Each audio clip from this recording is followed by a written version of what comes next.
नमस्कार शेतकरी मित्रांनो, रॉयल शेतकरी या यूट्यूब चॅनलमध्ये आपलं सर्वांचं स्वागत. कांदा उत्पादक शेतकऱ्यांसाठी सर्वात मोठी महत्त्वाची बातमी. होय शेतकरी मित्रांनो, या व्हिडिओच्या माध्यमातून जाणून घेऊया आपल्या हाती आलेले सर्वच बाजार समितीचे आजचे ताजे कांद्याचे बाजारभाव.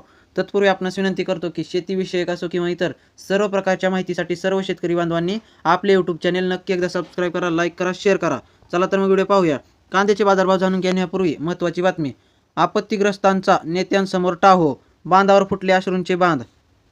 29 लाख शेतकऱ्यांच्या दसरा दिवाळीवर घाला. 24 लाख हेक्टरवरील पिके संपली. मराठवाड्यात 75% नुकसानीचे पंचनामे. मदतीसाठी किती दिवस लागणार? मदत करा शेतकऱ्यांचा टाहो. त्यानंतर मित्रांनो, छत्रपती संभाजीनगर मदत करा असा एकच टाहो सध्या आपत्तीग्रस्त भागातून ऐकू येत आहे. अनेक नेते शेतकऱ्यांच्या बांधावर जाऊन त्यांच्या व्यथा जाणून घेत आहेत. त्या सांगतानाच अश्रूंचा बांधही बांधावरच फुटत आहे. ही व्यथा कधी दूर होणार? कधी मिळणार मदत? कसा होणार दसरा? आणि कशी होईल दिवाळी? असा सवाल शेतकरी करू लागले आहेत. एकट्या मराठवाड्यात 10 दिवसांत अनेक भागांत वारंवार अतिवृष्टी झाल्याने सुमारे 24 लाख हेक्टरवरील खरीप हंगामातील पिकांचा चिखल झाला. नुकसानीचे 75% पंचनामे झाले आहेत. पावसाने मराठवाड्यातील 29 लाख शेतकऱ्यांच्या दसरा आणि दिवाळी सणावर घाला घातला आहे.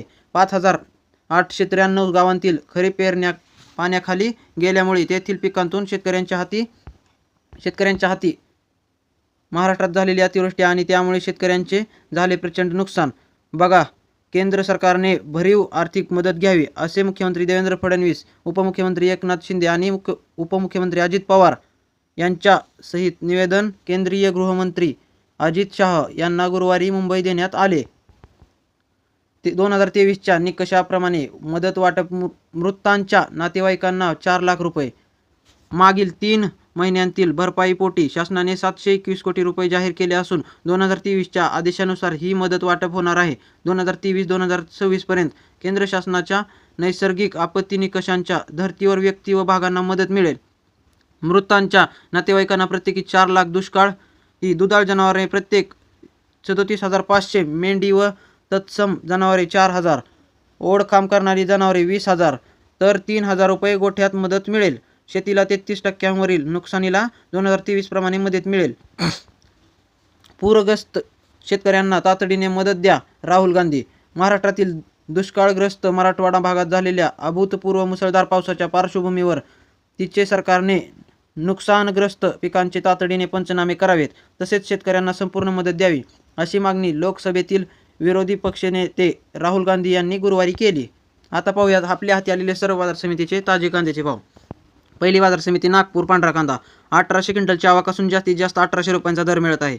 त्यानंतर मित्रांनो, मंगळवेढा लोकल कांदा 42 क्विंटलची आवक असून जास्तीत जास्त 2310चा दर मिळत आहे. त्यानंतर मित्रांनो, वाई लोकल कांदा 20 क्विंटलची आवक असून जास्तीत जास्त 1800 रुपयांचा दर मिळत आहे.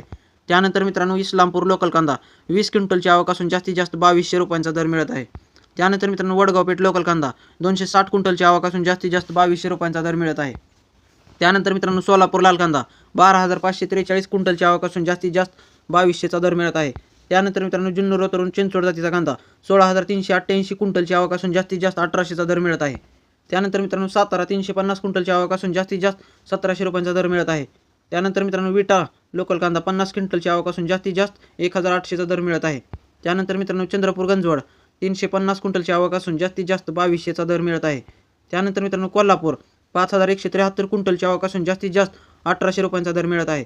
त्यानंतर मित्रांनो, हे झाले आजचे चालू घडीचे सर्व बाजार समितीचे ताजे कांद्याचे भाव. व्हिडिओ आवडल्यास लाईक, शेअर, सबस्क्राईब नक्की करा. धन्यवाद.